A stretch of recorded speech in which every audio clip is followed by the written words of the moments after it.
It was no accident. It was a monkey.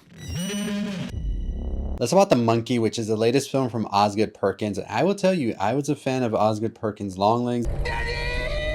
If you've been on the channel subscribed for at least a year, that deep dive we did on Longlegs throughout the whole summer was wild, and it was one of the most fun experiences I've had. So of course, I'm going to talk about The Monkey, which was the latest film from Osgood Perkins. Now this is a movie that's based on a short story from Stephen King of the same name, The Monkey, which follows two brothers as they are sort of plagued by this toy monkey that all it brings with it is death. Now this movie stars Theo James in it, and he plays the twin brothers, and I will tell you, this performance from Theo was great. I've been a fan of Theo since The White Lotus. I really love this sort of like demeanor he has to his characters, and I think he's a great actor. Osgood Perkins, like I said, I've been a fan of their work ever since the Longlegs saga. I still have to watch his other films. I don't know why I paused right there. Like I was going to give you like a long list of movies I've watched of him. I've only watched Longlegs, but I do want to go deeper into his filmography and see what it's all about. But let's talk about The Monkey, which I got the chance to see last night at an early screening, and no goodies from Neon. Neon, hit me up. I don't know what's going on, but I want a goodie. But let's talk about this movie, my thoughts and everything. Hit the subscribe button, notification bell. Let's get into The Monkey. So The Monkey, alongside Theo James, also stars Tatiana Maslany, Elijah Wood, Christian Convery, Colin O'Brien, Rohan Campbell. Anytime I see Rohan Campbell, I'm going to go see it. I'm a Corey Cunningham truther. That's the truth, honestly. And you also have Sarah Levy starring in this movie. Now, one of the things I will tell you about The Monkey is this is by far one of the funniest movies I've seen like in a bit. There's just so many oddball moments here and so many awkward and tense-filled like scenarios that really just left me laughing, and the whole audience I was with as well. That's one thing I will tell you first. If you're going in this thinking it's a straight up horror film, you might be a little bit like not all the way pleased, because this movie really is more of a comedy first, horror second type vibe, almost like Final Destination, because there's a lot of deaths here, because the monkey, when you wind it up, it brings forth death to somebody, and so there's a lot of different deaths here, and they get a little bit intricate, they get creative with it, but at the end of the day, it still kind of gives you a laugh about it because it's just so absurd, and that's the biggest thing about this movie. It is one of the most absurd horror films I can like remember, and that all comes from Osgood's offbeat humor he has as well that he showcased in Longlegs with the character of Longlegs.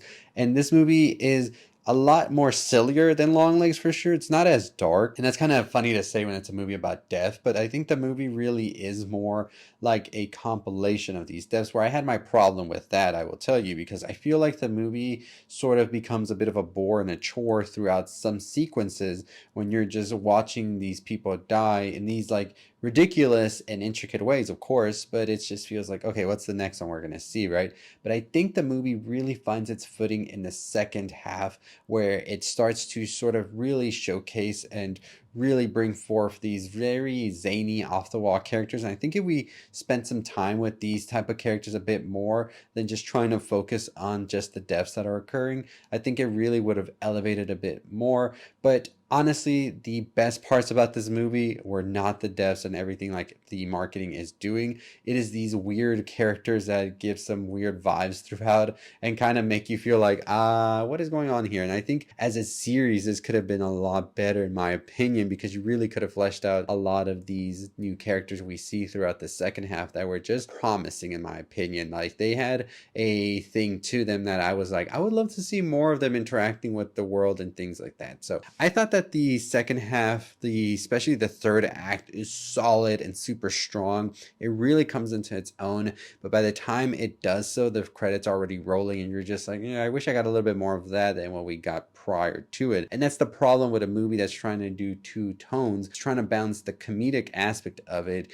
and also the horror, but also throw in a little bit of a sentimental value to it all, and it kind of just like feels confused by the end in my opinion. But overall, I still really dug this. It's great performances from everybody involved here, even characters that might have a very small screen time, which I was surprised to see some characters in this movie not really appearing for more than 5 minutes, but they still left a impact in what they were doing and saying throughout the film, which I still think is great. So overall, The Monkey, it's not as good in my opinion as Longlegs. It's not a true horror film like I think some people are expecting it to be. Definitely falls more into the genre of a dark comedy where it really showcases some very absurd and very wonky like deaths throughout, and it just makes you think about the world as well and our reality and our existence and how life is precious. It was touching. I think it does have some very good themes throughout as well about sort of what you pass on to your family and all that, which I will talk about in a spoiler video next week when The Monkey releases, so stay tuned for that. But in this spoiler-free discussion, great performances, zany like vibes throughout,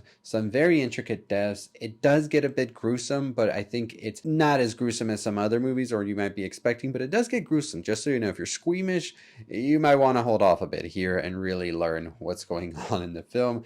But I think Osgood Perkins always has some great lighting. He's always getting a pretty good shot and directing his actors as well into these very like weird roles, and I think it's great. Tatiana Maslany, I'm excited to see Tatiana Maslany in Osgood's next project. What she showcased here was just a very interesting performance. It was very layered, very nuanced, and I'm excited to see her in more projects. So I think The Monkey is worth your time if you're a fan of very dark humor, if you enjoyed Longlegs, if you enjoy any of these actors, Tatiana Maslany, Theo James, things like that. This movie definitely is the one to watch. And if you just want a movie that kind of feels bizarre and like nothing you've seen in quite some time, this is your movie. The Monkey is worth seeing for all those reasons. If you're looking for a straight up horror, this is not it. It does have a lot more laughs in it than I would say screams or terrifying moments. If you're looking for something that is a little bit more of a thriller or all of that, this is not it either. This is a straight up movie about a monkey that all it does is cause death wherever it goes, and that's it. It's very simple. So those are my things I will tell you about the film. So if you're a fan of the weird horror and all of that, this one's for you. But if you want a straight up horror film that's going to scare you and all of that, this might not be it. So anyways, let me know your thoughts and opinions on The Monkey, if you've watched it or not, or if you plan to watch it. Also, if you're a fan of Longlegs, I will be also discussing this movie with spoilers next week, and we'll also be talking more about those insane deaths that happen in it as well. But as always, that is going to do it for me. I'll see all of you next time. Follow us wherever you can. Hit the subscribe button, notification bell. We're on the road to 40,000 subscribers. Severance this week, as well as Yellow Jackets and The White Lotus. You don't want to miss out on all those breakdown videos, so make sure you hit the subscribe button. I'll see you next time. Stay safe, stay positive. Wait. We have been chosen to witness its power over life and death in its most devious ways.